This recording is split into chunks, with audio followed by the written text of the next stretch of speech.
Bonjour à toutes et à tous. Allez, aujourd'hui on va voir le travail du cul de canard. Donc on va pouvoir voir comment on installe un cul de canard pour faire une collerette. Alors vous êtes en train de me dire, il parle de collerette alors qu'il a fait une aile au-dessus. Oui, parce qu'aujourd'hui on va voir comment transformer.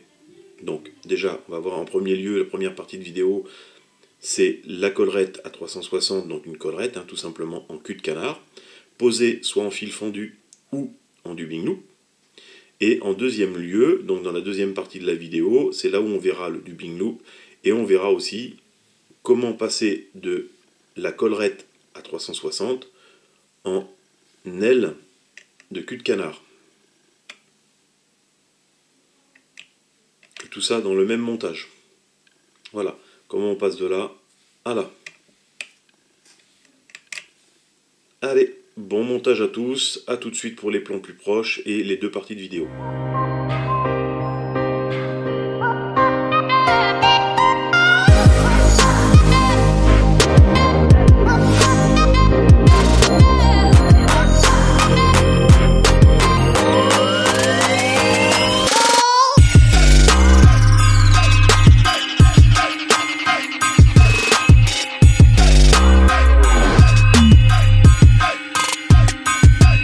Alors, pour poser notre collerette, on va se munir de l'aiguille. Donc comme j'ai dit, il nous reste le tiers avant, là où on installe le thorax, l'aile et la tête. Là, notre fil. Alors ceux que j'utilise dans les fils, beaucoup, sont les shears, comme vous avez pu voir, parce que c'est des fils qui sont très fins, qui sont faciles à fendre, et aussi qui ont une très grosse solidité. Alors après, si vous n'avez pas de shears, ceux qui sont fendables assez facilement, ça va être les ultratrites. Par contre là on va taper dans le rapport, parce que là c'est du 70 deniers, un 70 deniers ça équivaut à, si je me trompe pas, du 8,0. Donc quand on fait des mouches fines, c'est un peu gros, mais on peut y arriver quand même, parce que c'est pas un fil tressé, c'est du multifibre, donc facile à fendre. Après, ce que j'utilise aussi, c'est du VEVUS.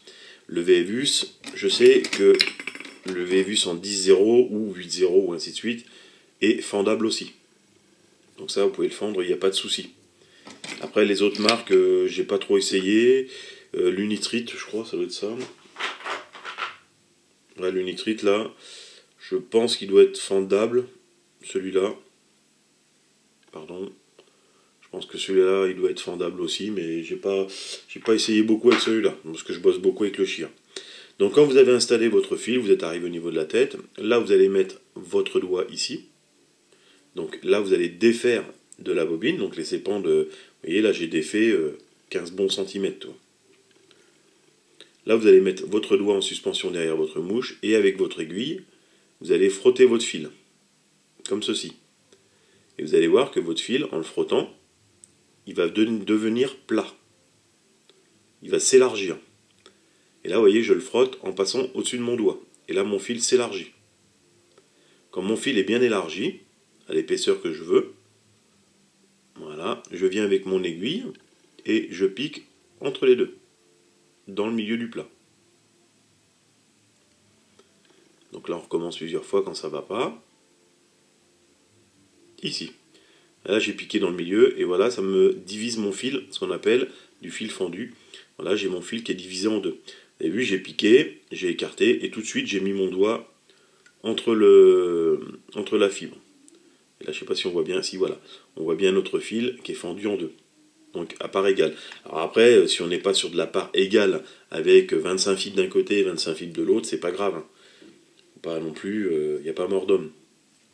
Donc là, quand j'ai divisé mon fil en deux, j'attrape donc ma pince à cul de canard, je l'enfile dedans comme un dubbing loop, je lâche donc mon fil, donc là il n'y a que la pince qui écarte les deux fils, je fais glisser tout doucement pour que mon fil tombe tac sur la fibre, et là je relâche mon cul de canard.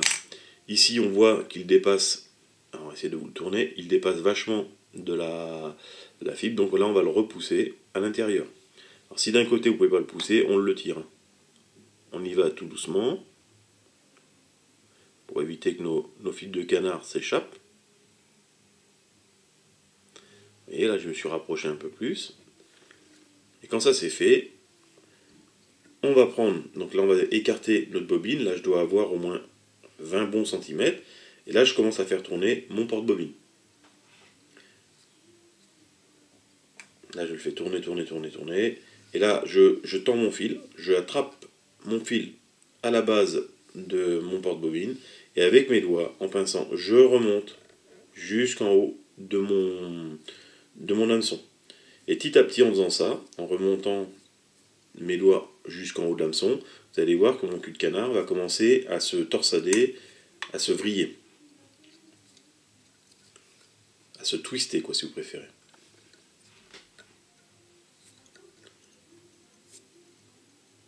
Alors, normalement quand je le tourne, mon porte-bobine, je le tourne contraire quand on regarde du dessus, il tourne sens inverse des aiguilles d'une montre. Et vous voyez, rien que de ça, rien qu'en lâchant le fil, tout de suite ça vrille mon cul de canard. Ça le twiste automatiquement. Et là, je remonte mon fil, vous avez vu, quand je le remonte, mes doigts, tac, ça vrille notre cul de canard. Et là, on continue, encore une ou deux fois comme ça. Donc là, je twiste. Je vais remonter, et comme j'ai dit déjà dans une vidéo précédente, quand on arrive en haut et quand on sent que ça commence à accrocher, que le fil est un peu plus rêche, dans ce cas-là, on va arrêter parce qu'on est déjà en tension forte. Notre fil, il est déjà bien tendu. Donc là, on remonte une dernière fois, voilà. Là, je sens que ça commence à grignoter au bout des doigts, là. Ça s'érèche. Donc on arrête. Donc dans ce cas-là, après, je laisse mon doigt ici. Et je remonte avec mon autre main, mon porte-bobine, jusqu'à temps d'arriver à la base de mon cul de canard, comme ceci. De là, je vais commencer mes enroulements. Donc j'arrive au-dessus, je prends toutes mes fibres que je rabats comme il faut vers l'arrière.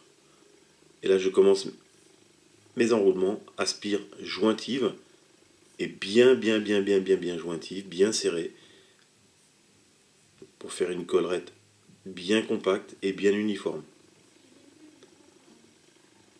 Et aussi, bien sûr, éviter d'aller trop empiéter sur la tête parce qu'il nous reste quand même la tête à faire. Il faut éviter de revenir en arrière, il faut être juste en spire jointive, tout simplement. Et on avance tout doucement. Alors on prend son temps. Si vous voyez que c'est pas bien enroulé, on redéfait, on recommence. Voilà, en gardant de l'attention dans le fil. Et vous voyez, quand je couche mes fibres à l'arrière, ça leur donne déjà une inclinaison. Ici, et là, je vais pouvoir faire ma tête. Hop, je rabats les quelques fibres rebelles, pour éviter de les avoir dans mon œillet. Là, je monte ma tête, par 7-8 tours, enfin c'est vous ça qui verrez. Je fais mon nœud final, et ma tête est finie. On pourrait dire que ma mouche est presque finie. Certains, alors quand on est en mouche de mai, certains laisseront les grandes fibres comme ça, et pêcheront avec leur mouche, avec les grandes fibres. Passer le mois de mai, donc ce qui représentera des éphémères bien sûr, avec des grandes ailes et puis des grandes pattes, comme on peut voir sur les éphémères réels. Et là par contre, comme on a décidé de faire une petite araignée, on va réduire notre collerette.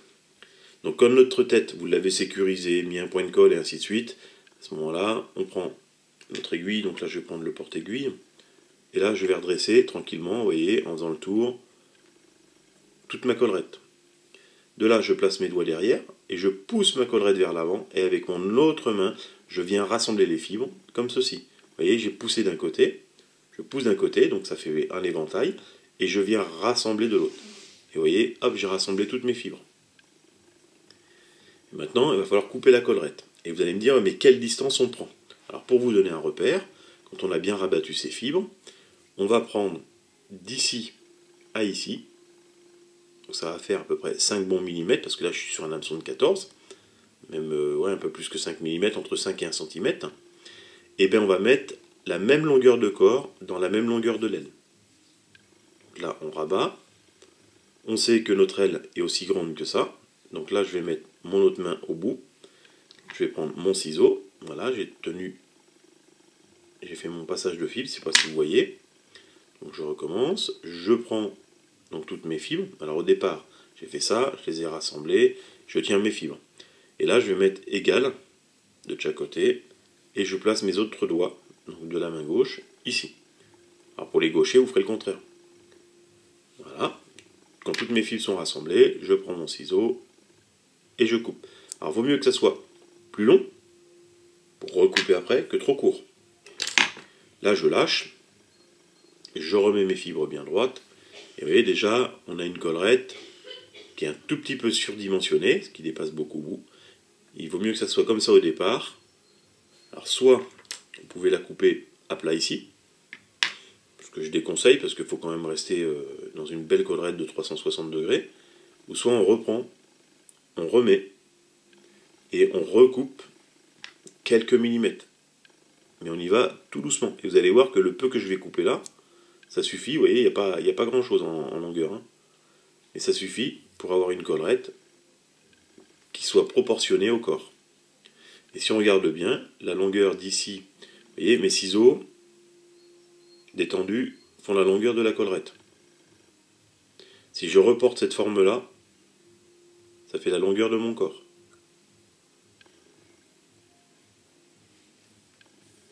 Donc pour vous donner le repère, un corps doit être aussi grand qu'une collerette, et une collerette doit être aussi grand qu'un corps.